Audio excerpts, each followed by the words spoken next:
আমাদের বাড়িতে টুকটাক কিছু স্ন্যাক্স হয়ে থাকে। আজ একটু হেলদি স্ন্যাক্স বানানো হয়েছিল। প্রথমে সেদ্ধ রাজমা নিয়ে তাতে সয়াবিন গ্রাইন্ড করে একটু পনির আর কিছু ভেজিস দিয়ে মেখে নিতে হবে। বেসিক মশলা দিয়েছি আমি কিছু।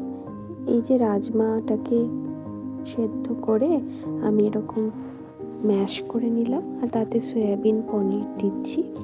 এবার এটাকে কিছু বেসিক মশলা দেব আর পেঁয়াজ আর টমেটোটাকে আর লঙ্কাটাকে একটু ভেজে তার সাথে অ্যাড করব যাতে কাঁচা গন্ধটা চলে যায়। একটু আদা কুচি, একটু লঙ্কার গুঁড়ো, একটু সামান্য গরম মশলা দিয়েছি, নুন, চাট মশলা, এই সমস্ত দিয়ে তারপর ধনে পাতা কুচি দিয়ে মেখে নিতে হবে ভালো করে।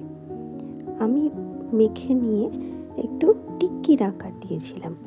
ভালো করে মেখে এবারে গোল গোল টিক্কি বানিয়ে রেখে দিলাম। আপনারা চাইলে এটাকে স্টোর করেও রেখে দিতে পারেন ফ্রিজে, পরে খেয়ে নেবেন ভেজে। এবারে এই টিক্কিগুলো হয়ে যাওয়ার পরে আমি একদিকে একটুখানি গুঁড়ো বাদাম চিটিয়ে দিয়েছিলাম আর অন্যদিকে একটু সাদা তিল, যাতে দেখতে ভালো লাগে গার্নিশ করার জন্য। এবার আর কি হয়ে গেল, টিক্কিগুলো গোল গোল করে রেডি করে নিয়ে অল্প তেল প্যানে ব্রাশ করে নিয়ে তাতে এই টিক্কিগুলো ভেজে নিলেই রেডি আমাদের রাজমা টিক্কি।